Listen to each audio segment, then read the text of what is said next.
बहुत अच्छी बातें बताई गई, कुछ तीखी बातें भी बताई गई, ज्यादातर चुनावी सभाओं की छाया वाली बातें भी बताई गई। हर एक का अपना अपना एक एजेंडा होता है, उसके लिए मुझे कुछ कहना भी नहीं है। लेकिन यहां कहा गया कि हमारी ऊंचाई को कोई कम नहीं कर सकता है। ऐसी गलती हम नहीं कर सकते। हम किसी की लकीर छोटी करने में अपना समय बर्बाद नहीं करते हैं। हम हमारी लकीर लंबी करने के लिए जिंदगी खपा देते हैं। और आपकी ऊंचाई आपको मुबारक हो, क्योंकि आप इतने ऊंचे चले गए हैं, इतने ऊंचे चले गए हैं कि जमीन दिखना बंद हो गई। आप इतने ऊंचे चले गए हैं कि आप जड़ों से उखड़ चुके हैं। आप इतने ऊंचे चले गए हैं कि जो जमीन पर हैं वो आपको तुच्छ दिखता है। और इसलिए आपका और ऊंचा होना मेरे लिए अत्यंत संतोष और आनंद।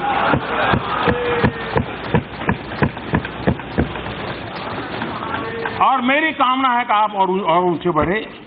हमारी आपसे ऊंचाई के संबंध में कोई स्पर्धा ही नहीं है, क्योंकि हमारा सपना ऊंचा होने का है ही नहीं। हमारा सपना जड़ों से जुड़ने का है। हमारा सपना जड़ों की गहराई से जुड़ने का है। हमारा सपना, हमारा रास्ता जड़ों से ही ताकत पा करके और मजबूती देश को देना, ये हमारा रास्ता है। और इसलिए जिस स्पर्धा में हम नहीं हैं, उस स्पर्धा में हम तो आपको शुभकामनाएं ही देते रहेंगे। और ऊंचे और ऊंचे और ऊंचे सकते, लेकिन इसका मतलब ये नहीं कि आम लोगों के लिए लड़ना हम बंद कर दें। नहीं, कोई ऐसा गलतफहमी ना करे।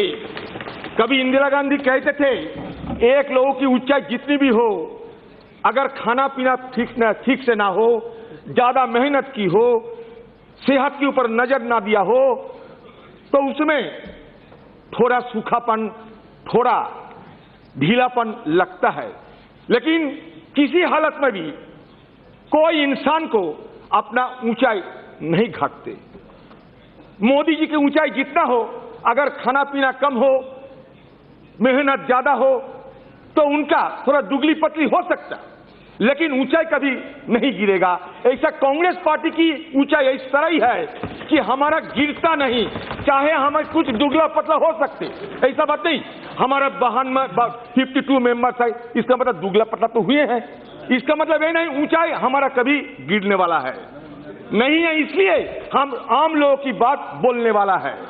और जब आपने हर चीज में, कल तो बड़े नारे बुलवा लिए, किसने किया, किसने किया, किसने किया। आज 25 जून है साहब।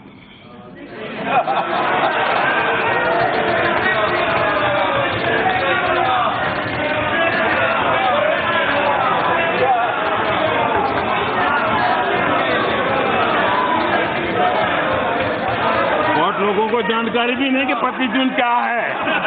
अगल बगल में पूछना पड़ता है।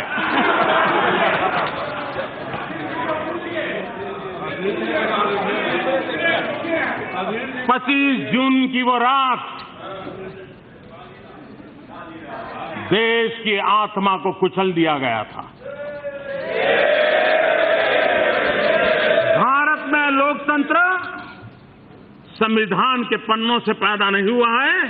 भारत में लोकतंत्र सदियों से हमारी आत्मा है।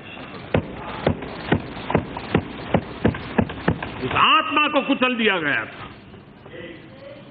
देश के मीडिया को दबोच दिया गया था। देश के महापुरुषों को जेल के सलाखों के पीछे बंद कर दिया गया था। पूरे हिंदुस्तान को जेल खाना बना दिया गया था। और सिर्फ किसी की सत्ता चली न जाए इसलिए।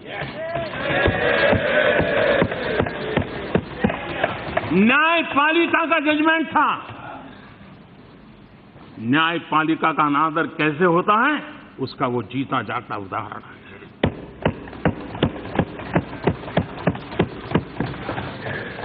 आज 25 जून को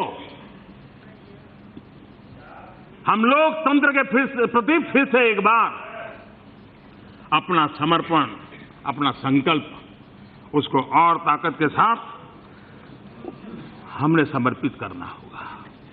संविधान की बातें बताना और संविधान को कुचलने के पाप करना, इन चीजों को कोई भूल नहीं सकता है। और उस समय जो भी इस पाप के भागीदार थे, ये दाग कभी मिटने वाला नहीं है। और इस दाग को बार बार स्मरण करने का भी जरूरत है, ताकि देश में फिर कैसे किसी कोई ऐसा पैदा न हो जिसको इस पाप के रास्ते पर जाने की इच्छा हो जाए। इसलिए याद करना जरूरी है, किसी को भला बुरा कहने के लिए नहीं। लोकतंत्र के प्रति आस्था का महत्व क्या है, ये समझाने के लिए भी लोकतंत्र पर किस प्रकार से प्रहार हुआ था, ये स्मरण कराना जरूरी हमारी जारी रहेगी।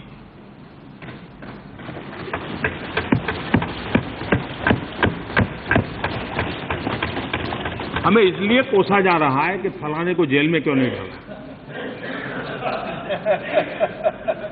ये इमरजेंसी नहीं है कि सरकार किसी को जेल में डाल दे, ये लोकतंत्र है, ये काम न्यायपालिका का है। हम कानून से चलने वाले लोग हैं, और किसी को जमानत मिलती है तो एंजॉय करें, उसमें क्या है। बदले की भाव से काम नहीं होना चाहिए। लेकिन भ्रष्टाचार के खिलाफ हमारी लड़ाई जारी रहेगी। जितना भी ईश्वर ने हमें बुद्धि शक्ति दी है, लेकिन जो भी करेंगे ईमानदारी से करेंगे, किसी के प्रति हीन भाव से नहीं करेंगे। और देश ने हमें इतना दिया है, इतना दिया है, हमें गलत रास्ते पर जाने की जरूरत नहीं है।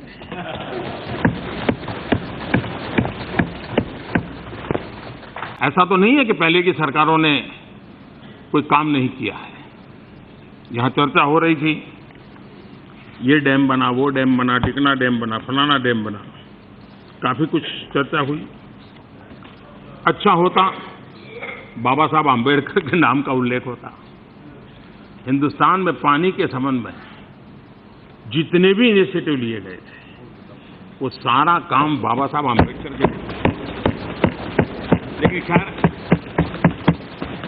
एक सीमा के बाहर बहुत ऊंचाई पर जाने के बाद दिखता नहीं है।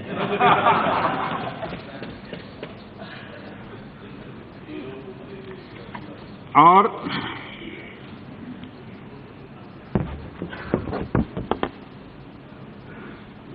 बाबा साहब ने सेंट्रल वाटरवेज, इरिगेशन, नेविगेशन, और बाबा साहब पानी के संबंध में कहते थे। मैं समझता हूं आज के लिए बाबा साहब की ये आदेश हम सबके लिए उपयोगी है। वो कहते थे, man suffers more from lack of water than from excess of it. मैं समझता हूं कि बाबा साहब ने जो चिंता व्यक्त की थी, उस चिंता को समझते हुए हमने कुछ न कुछ सोचना पड़ेगा। यहां पर अनेक डैम की बात हुई, उसमें सरदार सरोवर डैम की भी बात आई। तो मैं थोड़ा समय लेना चाहता हूं मान्य जी, क्योंकि कभी क्या होता है कि ऐसे भ्रम फैलाए जाते हैं।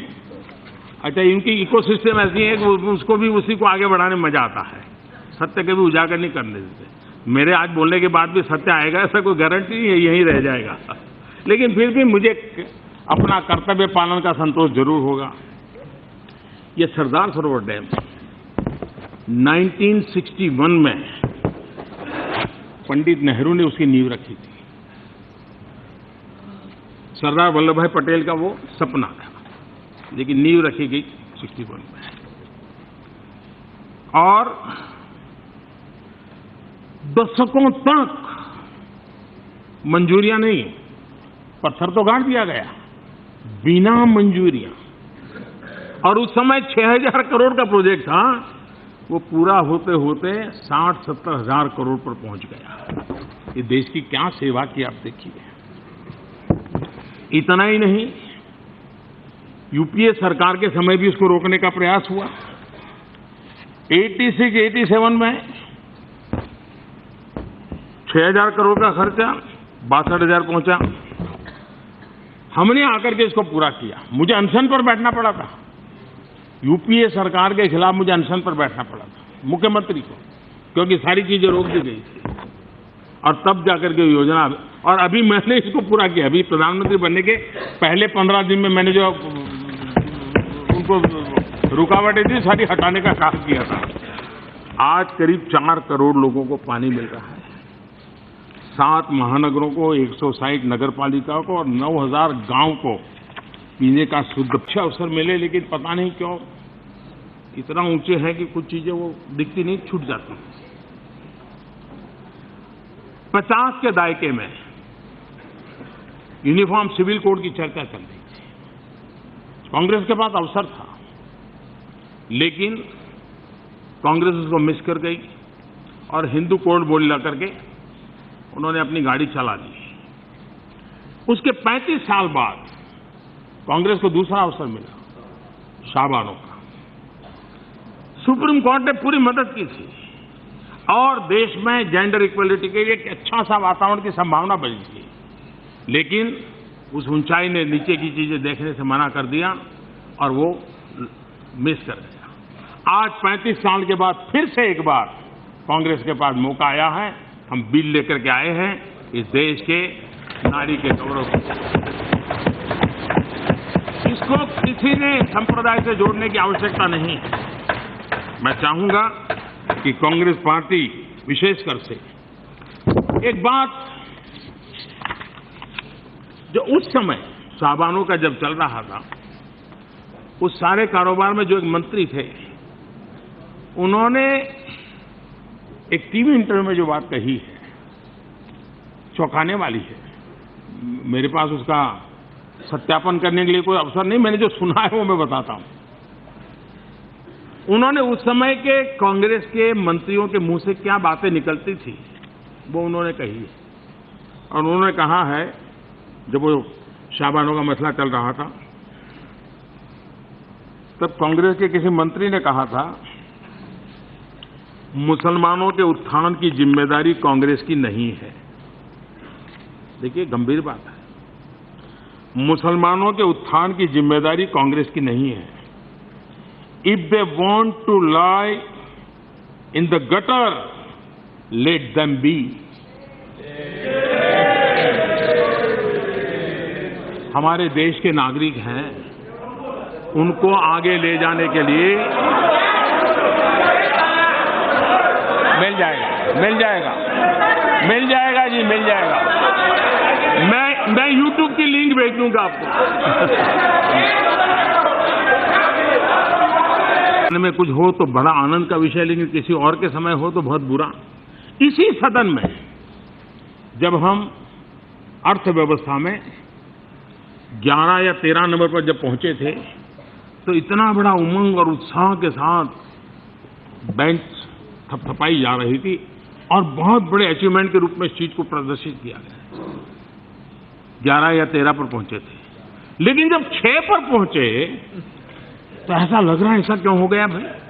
अरे देश वही है जी, हम भी देश के लोग हैं। 11 पर जाने पर आनंद आता है तो 6 पर तो और आना चाहिए।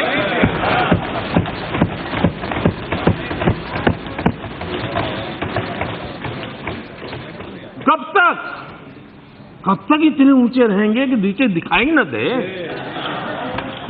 और इसलिए $5 ट्रिलियन की इकोनॉमी, क्यों हम सबका सपना क्यों नहीं होना चाहिए? हम सबने मिलकर के देश को 5 ट्रिलियन ले जाएंगे तो किसका नुकसान होने वाला है जी? सबका फायदा होने वाला है। और मैं मानता हूं कि इसके लिए हम सबने मेहनत करनी चाहिए। और मुझे तत्कालीन लाभ में मेरी सोच का दायरा नहीं होता है, छोटा सोचना मुझे पसंद नहीं है। और इसलिए मुझे कभी लगता है कि 125 करोड़ देशवासियों के सपनों को अगर जीना है तो फिर छोटा देश सोचने का मुझे अधिकार भी नहीं। और इसलिए जब हौसला बना जब हौसला बना लिया ऊंची उड़ान का, जब हौसला बना लिया ऊंची उड़ान का, फिर देखना फिजूल है कद आसमान का, फिर देखना फिजूल है कद आसमान का। इस मिजाज के साथ हमने आगे के लिए एक नए हौसले, नए बुलंद विचारों के साथ